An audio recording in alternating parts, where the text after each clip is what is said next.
Hello, welcome back to the Beyond the Score podcast presented by The Northerner. I'm one of your co-hosts, Matthew Supinger, joined once again with the other co-host, Alex Perez. Alex, how are we doing today? Doing pretty good. How are you? Doing really good. It's Halloween, feeling, the spookiness in the air and stuff like that. But today we got a great guest with us. We got the triathlon coach, Brooks Doughtie. Thank you for coming on, Coach. Really appreciate it. Hey, thank you guys for having us. We're really excited. It's Yeah. Halloween, so that's always a little fun on campus. Yeah, absolutely. We got a few questions for you. Got a speed round at the end of it. So we'll get rolling right into it. Excellent. When starting a sports program like this, how do you bring in student athletes? Yeah, so recruiting is kind of the basis for everything. So what I'm looking for from triathlon is triathletes, but there's not always that many within the U.S. So I'm also looking at single sport athletes like a swimmer or a runner, and then developing them into a triathlete. So as long as they have one of those, a swim background or a run background, I can turn them into a really good triathlete. So, we've got a lot of local area here has some really good talent for running and swimming. So we're kind of really excited about what we can do with our program and recruit local talent. Although, like our current roster right now, we have more out of state. We've got more people from the West Coast than we do locally. So it's a hodgepodge. Yeah. So we'll take talent from anywhere. Okay. And then what are kind of the benefits of being at, the very beginning of a program? So the benefits, being the first, it's always like everyone wants to be the first. It's like you see the press release. It's like Brooks Doughtie, the first head coach, or, you look in, all the press releases of, oh yeah, we've had this program for 130 years and this is our 13th head coach. And so it's really cool to be like the first at a program and to kind of set the standard and set the stage of like, hey, this is what we want to build. This is what we want to do to represent NKU, put our values in line with them, and then just be able to represent the Northern Kentucky brand. Mm-hmm. And then what are the next steps? You guys have had plenty of success this season, but what are the next steps in building this team up? Yeah, so the next steps really is getting a full roster. So we got 4 to 5 girls right now. The new NCAA roster limit should be around 13 to 14. So it's just hitting the recruiting trail really, really hard. I'm always kind of reminded of the story from Dean Smith, the UNC basketball coach many years ago. They won a national title on a Monday night. And on Tuesday night, he's in a recruit's living room recruiting him for next year. And they're like, Coach, what are you doing? And he's like, I want to win a national championship with you on my team. Mm-hmm. So it's always, we're always recruiting, always kind of looking to improve your roster, get the excitement out there about NKU Triathlon. So, building the roster up is kind of the main goal. Developing the athletes while we do that, make sure they always have a good college experience here is sort of my priority with everything. Mm-hmm. And then I'm sure you've had plenty of moments this year. You were just talking about it. There's a first for everything this season, being the first head coach and having all these athletes. But what moment this year has made you the most proud of your team? Yeah, so we went to a race our third weekend. We did a double race. So we raced on Friday and then turned around and raced on Saturday. Friday, we got our first ever podium finish. So I was really excited about our second place finish there. So that was really, really cool. And then Saturday, we raced in probably one of the most toughest conditions I've seen in a race, and I've been a coach for 16 years. It was about 95 degrees, 100% humidity. The race started at noon, so there was pretty much no cloud cover.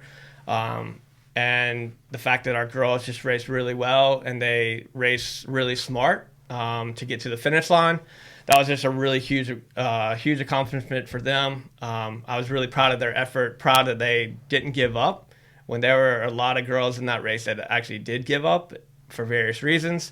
So I was just really excited about that. And that allowed us to get sports sponsorship obtained for this year, which is a really big goal for the program. So, yeah, it was a really good weekend for them. Yeah. All right, well, Coach, I just wanted to take a little bit to your background. How did you get your start in coaching? And what invested you in triathlon? Yeah, so I've been a triathlon coach since 2008.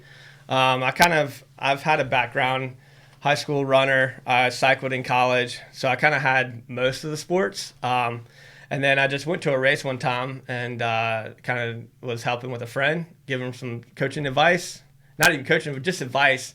and they were like, hey, you're kind of good at this coaching thing. So I started kind of coaching them privately, kind of on the side, just helping them with training and stuff. And they kind of showed some early success. So a couple of years later, I was like, you know what, this is what I want my career to be. So kind of transitioned away from what I went undergrad. I went to NC State. I got an undergrad in marine science. So I started transitioning to full-time coaching, went back to college, went back to school, got my master's degree in exercise physiology, and now here we are at NKU. All right. So how difficult is it to coach multiple sports all wrapped up into one? So the difficult thing is, it's a difficult thing and it's a positive, because a lot of single sport athletes come into potentially college with burnout. So triathlon's a great sport to combat that, but it's also a sport where it's like we're always doing something different each day. But it's also like, hey, where's your strengths and weaknesses within the sport? And then I adapt the plan to attack that to allow you to be successful in a race. So for some, they may be running more than others on the team. They may be swimming more on the team. They may have to do specific bike workouts where others don't. So it's a really unique sport in that it kind of, your training evolves all the time. So that's really cool. So you were head coach for USA Triathlon in the 2022 games. Can you just talk about how special of an occasion that was for you? Yeah, so that was really cool. That was the 2022 World Games that the U.S. hosted, which was a really prestigious event. I was a team head coach, so we had 4 athletes from the U.S. being represented. We had, I think there were 21 different countries from all over the world racing. It was just a really prestigious event to be a part of, and to be the head coach to kind of help lead that team to the success they had. It was a very special weekend. All right, and then you have 3 athletes qualify for nationals coming up here in November. So can you just talk about the special season they're having and a little insight on what nationals looks like? Yeah, so really excited about that. We had our regionals a couple of weeks ago at Springfield, Missouri. Alicia Detmer, Sophie McEwen, and Josie Timmers all raced. And so that allowed us to qualify 3 athletes. So the national championships is the November 9th, next Saturday, in Clermont, Florida. So we're really excited about that. It's a venue that I've been to 15 times, so I'm excited that I can kind of give some insight into the dynamics that we should expect to have. But more than anything, it's like I told the team this week, I was like, hey, let's be defined by how we prepare for the race and the preparation we do for the race, and not always just the race result, because if we prepare correctly, the race result will take care of itself. So we've had a really good training block since regionals.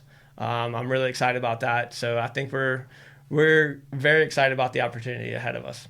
Well, that's awesome. Well, like we mentioned, we have a little bit of a speed round for the Norse fans to get to know you a little better. So Absolutely. I think Matt will start that. Yeah, so the very first question, what is your favorite food? Favorite food, sushi. Okay. Favorite athlete? Favorite athlete? Javier Gomez. He's a triathlete from Spain. Actually, just retired. He's a multiple-time world champion, multiple Olympian. So, yeah. Okay. And then do you have a favorite hobby? Favorite hobby? I love just riding my bike as much as I can. Just getting out riding. The roads around campus are beautiful. We have several bike trails all around the Cincinnati area, so it's just a really good area to ride. Yeah, absolutely. Do you have a favorite show or a favorite movie? So probably a favorite movie of mine is Uncle Buck. So that was like a 1980, 1889 movie with John Candy. So I have 2 nieces, 2 nephews and a niece, and they call me Uncle B. So I really love that movie. Okay. There's a good scene at the very end where John Candy, the uncle, and the oldest daughter, they connect with each other, and it was I kind of see that in how I see my niece and nephews growing up. So that's really cool. It's cool. Yeah. And then Alex, I think, has the last few of them. So what is your favorite thing to do on the road with your team? So favorite thing to do, the team. So I allow the team to I give them the playlist. They're allowed to play whatever music, and they've been fortunate enough to actually allow me to add in a song or two. So they get to see my music genre, which usually consists of like 1990s alternative music. So Nice. yeah. Nice. So most memorable team bonding moment. So the most memorable, I think overall is just that weekend in Illinois where the team really pushed themselves, and I think they saw the greatness in the sport where the great thing I really love about triathlon is there's a lot of people in it, and all the girls really push each other and really strive to get, they're always helping each other, they're cheering for each other. So I think they got to see the best in triathlon, and even at kind of the worst moment for them in terms of like, hey, this was the hardest thing they're probably going to do, but to overcome that and to have that success was just a really cool opportunity and moment for them. So what would you say your silliest fear is? Oh, silliest fear. Good question. So, okay, Matt, what's yours? Oh man, I don't really know. I have a weird fear, like from when I was younger, of just having the most obscure thoughts of something like popping out of my room in the dark. That's a good one. I don't really know why. Yeah. When I was younger, I never had that happen. I've Right. always had that fear. Alex, I'm totally filibustering here, Alex. One time in college, I accidentally went outside without my shoes on, and that's been an irrational fear of mine ever since. It's so silly, but I would hate that if it ever happened again. So I guess my silliest fear, and so we have really early morning practices. For me, it's like I cannot oversleeping. So like, and for me, it's I can put a phone, like I can have my alarm right beside me, but if I don't go to bed like early enough, like I'll just sleep right through it. So for me, it's like, hey, make sure you go to sleep on time and not oversleep. So yeah. That's a good one. Yeah. If you weren't coaching, what would you like to be doing with your life? I would love to be out doing something with the ocean. My previous marine science degree, using that probably. But it would definitely include being on a sailboat somewhere in the ocean. Awesome. I think that's all the questions we have for you. Yeah, Awesome. that was all we had for you. Thank you very much for coming on and chatting with us, putting some time aside. Absolutely, and I appreciate you guys, and North's up. Yeah, best of luck in nationals as well. Cool. Thank you guys. Yeah. Thank you. Appreciate it.